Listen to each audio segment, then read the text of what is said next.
Well, I want to ask you first. I mean, you just spoke to Dale Earnhardt Jr. and all the NBC guys. Was that the first time you've gotten to see them since you were down south? It really is. Dale and I text all the time. I saw Letarte here in May for the 500, but yeah, that's the first human contact with with some of my old friends. So great to see those guys. I really miss them. So, looking ahead to this weekend, not only is this one of the first tracks you've come back to, but this was the very first track you drove an IndyCar on. So, where is your progression from that first day in, what was that, late July of last year to now? My comfort, it's hard to even measure. It's so much higher than it was then. And just understanding the car and where the edge is.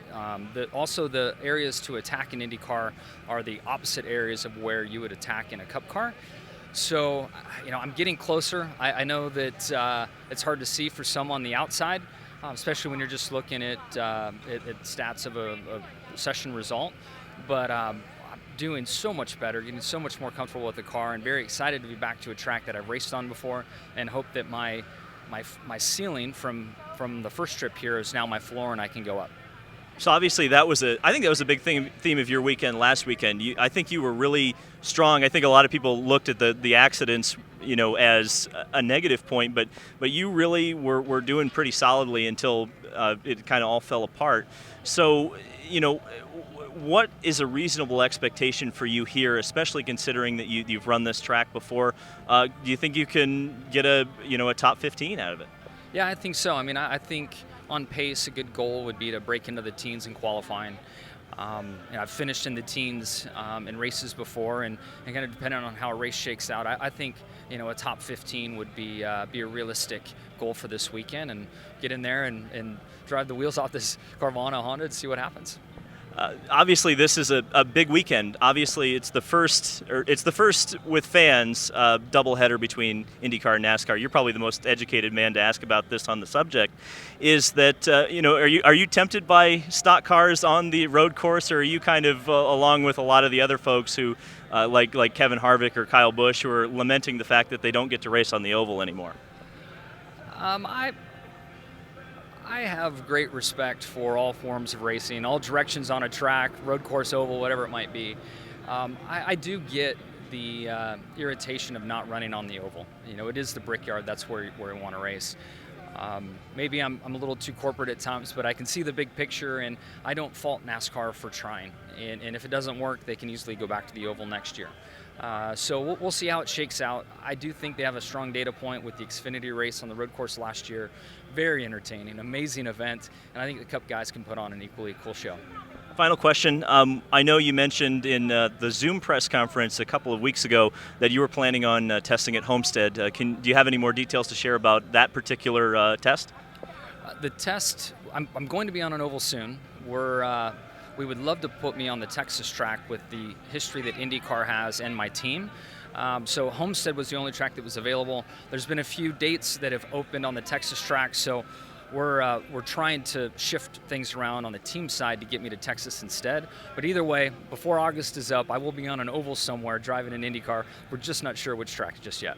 And that the goal would be to see you in May here later in probably 10 or so months. Yeah, that would definitely be the first goal to look at. Well, maybe not the first goal, but I need to get through the oval test to get approved by IndyCar to come back.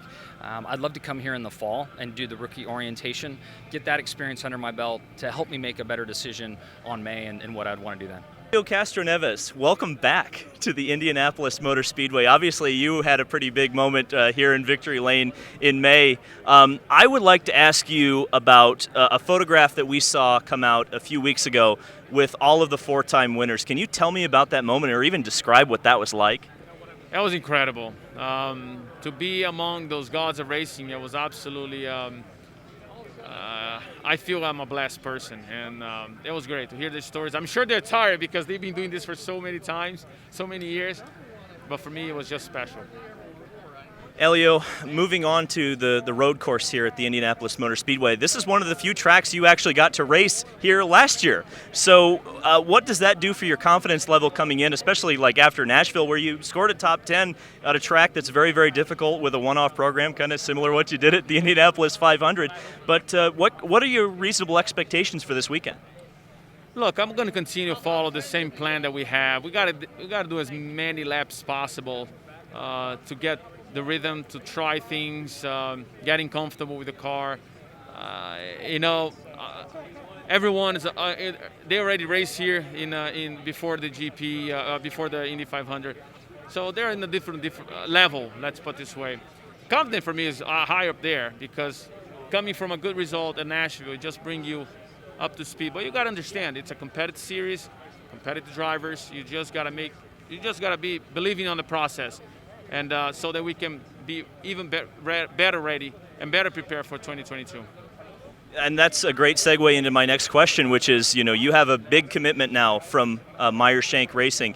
Can you talk a little bit about your new deal and what that's and how motivated you're going to be going into 2023? I know you've wanted to be back full time for a while. Yeah, I'm so excited that we'll be able to accomplish that with the partners that we have. Sirius XM and AutoNation. Everyone is excited, because remember what we did here in May was incredible, similar stories, but it only happened once.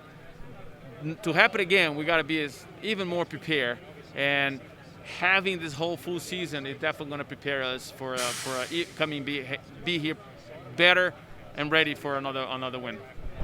I know you're probably not going to comment on specifics, but there's a lot of talk about a potential teammate for you next year. And there's a lot of talk about maybe a Simon Pagenaud potentially. Is that someone you'd like to work with again, or do you really have a preference for a teammate?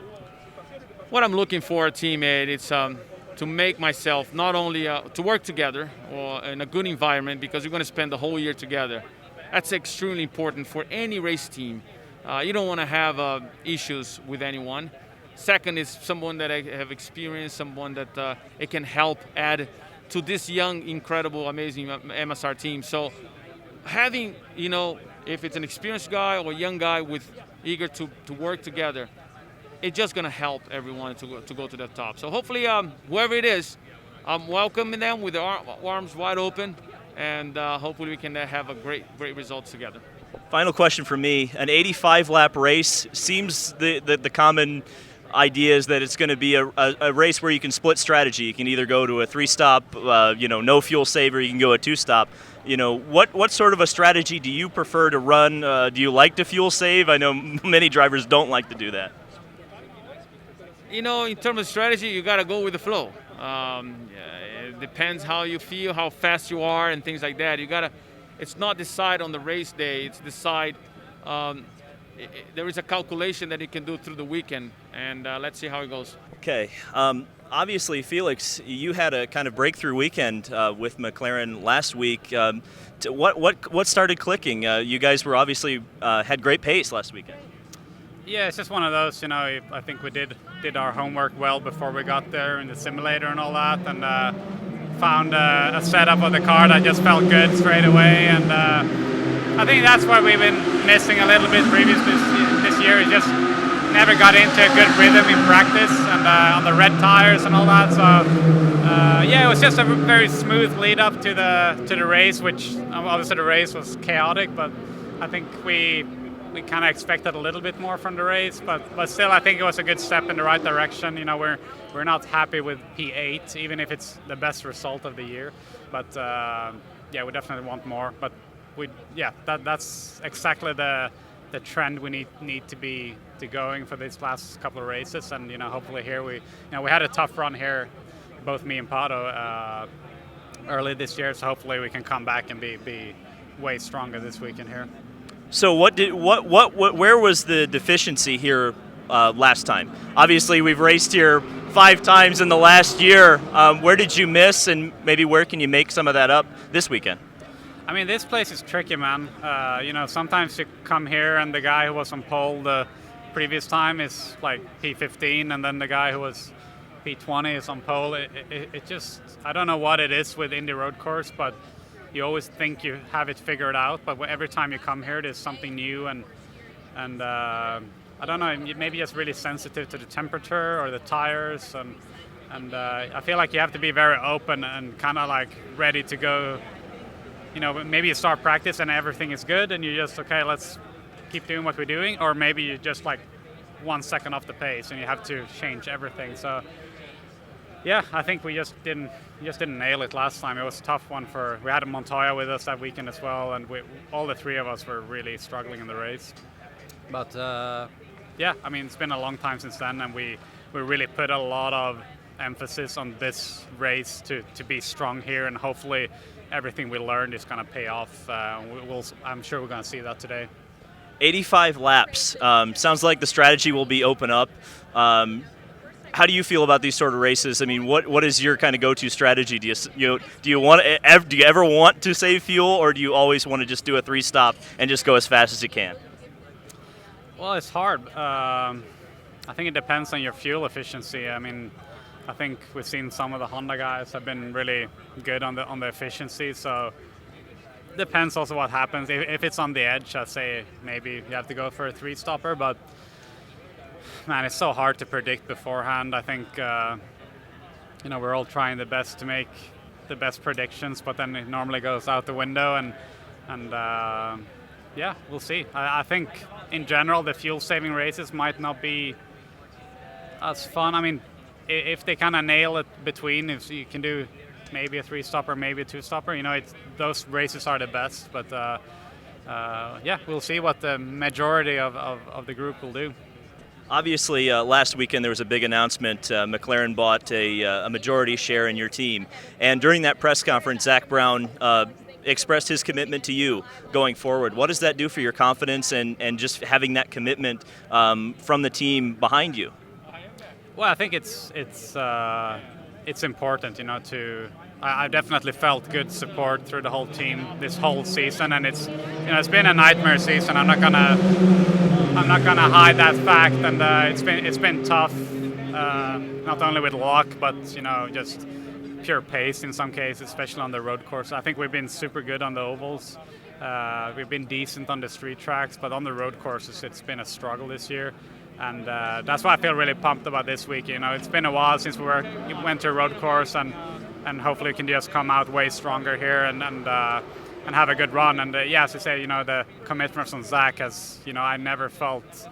Obviously, you feel like you're under pressure when you don't do well, but that's mainly pressure coming from yourself. But I feel like him, as much as the whole team, has just been behind me, and they know that, they know what potential I have and what we have as a team, and that I think that shows a good team spirit when you can have that mentality in tough times. Dalton, welcome back to Indianapolis. This series has raced here quite a bit recently. What would you say your comfort level is with this particular track, or and it's interesting because a lot of the drivers have told me that this track changes so much that maybe you don't have a comfort level going into a weekend like this. Yeah, I think that, it's definitely the opposite of the spectrum from Nashville, because no one had any time there, and it went even more south for us missing that first session. So I'm feeling a lot more comfortable at ease going into this one. Because we raced here a few times last year, and we already had a race here this year. There's some unknowns as far as what the weather might do. It's maybe a little hotter than May. The Xfinity and Cup tires, but at the end of the day, I think those are things you have to contend with on any race weekend. So just knowing the track really well is going to be a big help for sure. And that was a big thing. That's another kind of big point, is that this race is 85 laps. Now, we saw the kind of longer race distance last year really lend itself to quite an interesting race, where you had the guys on the 3-stop strategy and the guys on the 2-stop strategy. How do you feel about this particular race length? Because I know it does lead to a lot of options. Yeah, I think having a few races in the calendar that are really set up to have sort of two strategies is a good thing. Sometimes it's nice, it's fun to have definitely a sprint, or not a sprint, but like a 2-stop for sure race, so it can be kind of more go the whole time. But when it's long enough that you can kind of get two strategies playing out, I think that's always exciting. And it's not just fuel, because here, coming through the last corner was, as the tires wore off, definitely wasn't easy. So it's going to be, it's not just managing your fuel mileage, it's also really saving those rear tires, keeping the fire stunts under you. So there's a lot that you have to kind of worry about if you're going to do that longer stint two-stop strategy. So obviously, like you said, this is like the exact opposite of Nashville, and also from the perspective of this is a very smooth, a very flat track. How do you have to adapt your driving style to go to a track like this from a track like Nashville? Yeah, I think the big thing with Nashville is there was really bumpy brake zones, like especially coming off the bridge there. Like you almost couldn't have that traditional like kind of high peak brake trace kind of thing, which is how bumpy and rough that was. So here is really a more traditional kind of driving style. Like you've got your hard braking, some hairpins, some kind of sweepers leading on to some fast straightaways. So this is really optimizing that late braking, but still carrying some good rolling speed and getting back on power. The lack of bumps makes it more about just using every inch of the track and really maximizing what you have from the tires and the car. So what can you expect from this weekend? Where are you aiming for, do you think? Nashville was a good step up for qualifying from where we've been for this year, so I want to kind of continue on that. I mean, if we can have the car comfortably in the top 20, and then kind of go from there during the race, just kind of one small step at a time. But no, I thought we've definitely made some strides. So just want to continue that with that momentum, and then have a better race than we had at Nashville. We had a chance to have a good result, but we just had some issues fly our way. So. Like that Penske car that got spun out right in your path. The final thing I want to ask you is actually kind of look into the future. What do the future plans, maybe look into next year, hold for Mr. Dalton Kellett? Yeah, we're kind of in that early stage of sort of talking with the team for next year. I'd like to see this program kind of continue to grow and progress as it has with having us and 7 Rocket on board and everything. I think it's been a good help to the team, and I would like to see that continue. We're not, there's no announcement as far as silly season stuff's concerned yet, but that's kind of where we're at, and then kind of see where it goes from there. You are the defending winner at the Indianapolis Motor Speedway road course. So what's it like to come back here kind of having a little bit, I guess, of a mental advantage? It's pretty nice. We've had a few hard races between Detroit race 1 and here. Right. So we need a win or a win. So yeah, we know we have a good car here. I like this track. I'm super confident, and we had a pretty dominant win last time here. So I don't see why we should have lost this pace. So I'm very excited just to go out and just know I have a good car and just fight for the win. So what is it specifically about this track? Actually, surprisingly, there's been so many, because of course you're a Dutch person, there's a lot of comparisons between this track and the new version of Zandvoort. But I mean, what is it about this track specifically that really gets you or fits your driving style? I like to brake hard and I always like to lean on the tires, and it's super flat here, like super smooth on track. And just the setup we have on this track with the track and the car, everything together really suits my driving style. So I just do my thing, and I don't have to adjust or adapt or do anything. Just keep doing what I'm doing and get better throughout the sessions. So an 85-lap race. Pato said it was going to be one of those races where you can choose a strategy, whether you fuel save or whether you go balls to the wall. Are those the kind of races that are really the best for the spectators, where it's a little more exciting, or would you prefer a shorter race? I like this. I think it's just important to have people doing different stuff.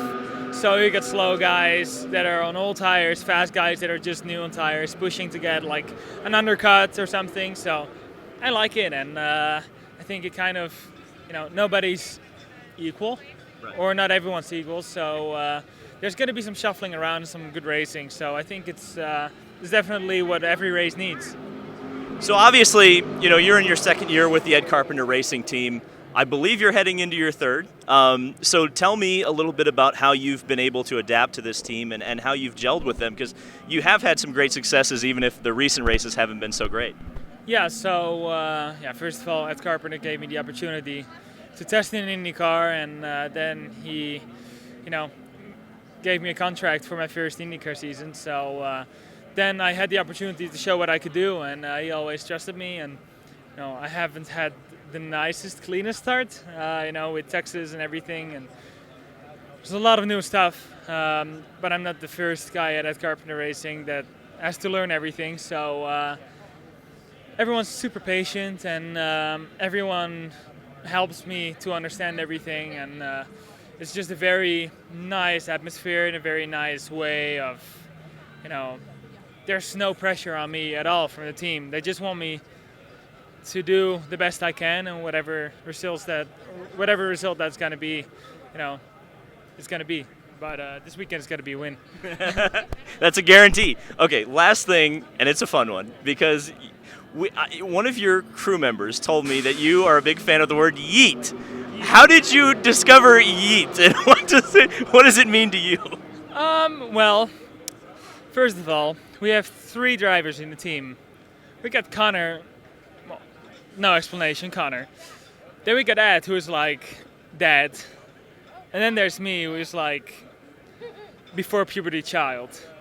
So, and I'm by far the youngest guy in the team, so I'm just screaming yeet all the time. Even if it's not appropriate, I just use yeet. And every time, the guys that don't say so much in the team, like the shy people, they come up to me like, yeet! So, I have a good influence on everyone in the team, and even IndyCar, their social media admin, last weekend when I had the cowboy hat, they commented with yeethaw instead of yeehaw. So, the influence of the word yeet is just blown into a new surface. It's become a team building thing. That's awesome. Yeah, yeet building. Yeah. That's it. That was exactly.